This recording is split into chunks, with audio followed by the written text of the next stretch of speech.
السلام علیکم ورحمۃ اللہ۔ آج سے باقاعدہ ہم اپنے علم نحو کے کلاس کا آغاز کر رہے ہیں۔ آج پہلا سبق ہے الدرس الاول۔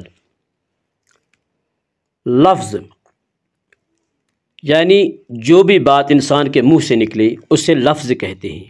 جو بھی بات انسان کے منہ سے نکلے اسے لفظ کہتے ہیں۔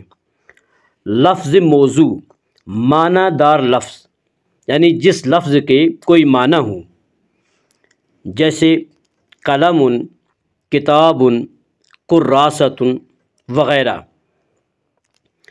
لفظ مہمل بے معنی لفظ یعنی جس لفظ کے کوئی معنی نہ ہو۔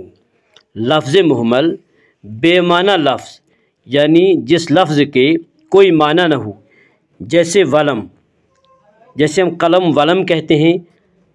قلم بامعنی لفظ ہے اور ولم کے کوئی معنی نہیں ہے۔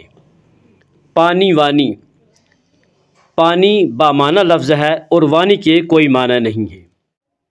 پھر لفظ موضوع کی دو قسمیں ہیں۔ لفظ موضوع کی دو قسمیں ہیں، مفرد اور مرکب۔ مفرد اور مرکب۔ مفرد وہ اکیلا لفظ ہے جو ایک معنی بتائے۔ مفرد وہ اکیلا لفظ ہے جو ایک معنی بتائے، جیسے قلم۔ مفرد کو کلمہ بھی کہتے ہیں۔ مفرد کو کلمہ بھی کہتے ہیں۔ پھر کلمہ کی تین قسمیں ہیں۔ کلمہ کی تین قسمیں ہیں، حرف، فعل، اسم۔ حرف، فعل، اسم۔ اب ہم ان تینوں کی یعنی حرف، فعل اور اسم کی الگ الگ تعریف کریں گے۔ کلمہ کی تین قسموں میں سے پہلی قسم اسم ہے۔ اسم وہ کلمہ ہے جس کے معنی دوسرے کلمے کو ملائے بغیر سمجھ میں آ جائیں، یعنی اسم کے ساتھ کسی دوسرے کلمے کی ملانے کی ضرورت نہیں ہے۔ دوسرے کلمے کے ملانے کے بغیر ہی اسم کے معنی سمجھ میں آ جاتے ہیں، اور اس میں تین زمانوں میں سے کوئی زمانہ نہ پائے جائے، یعنی اسم میں تین زمانوں میں سے کوئی زمانہ نہ پائے جائے۔ زمانے تین ہیں، ماضی گزرا ہوا زمانہ، ماضی گزرا ہوا زمانہ، حال موجودہ زمانہ، حال موجودہ زمانہ، اور مستقبل آئندہ زمانہ۔ مستقبل آئندہ زمانہ، جیسے قلم، کتاب۔ کلمہ کی تین قسموں میں سے دوسری قسم فعل ہے۔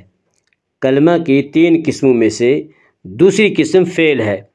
فعل وہ کلمہ ہے جس کے معنی دوسرے کلمے کو ملائے بغیر سمجھ میں آ جائیں۔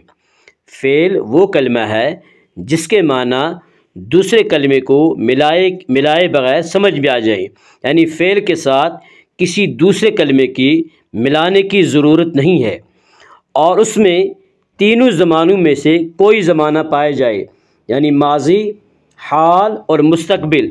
ان تین زمانوں میں سے کوئی زمانہ پایا جائے، جیسے کتبہ۔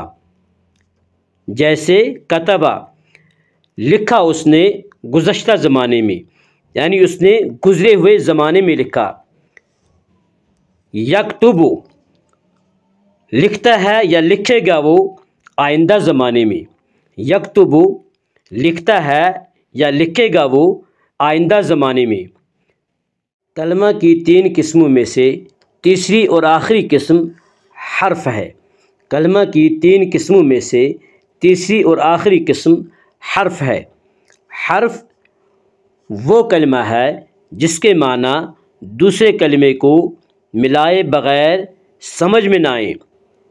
حرف وہ کلمہ ہے جس کے معنی دوسرے کلمے کو ملائے بغیر سمجھ میں نہ آئیں، یعنی حرف کے ساتھ کسی دوسرے کلمے کی ملانے کی ضرورت ہے، تب جا کر حرف کے معنی سمجھ میں آئیں گے، جیسے من، سے، فی، میں، الی، تک، علی، پر۔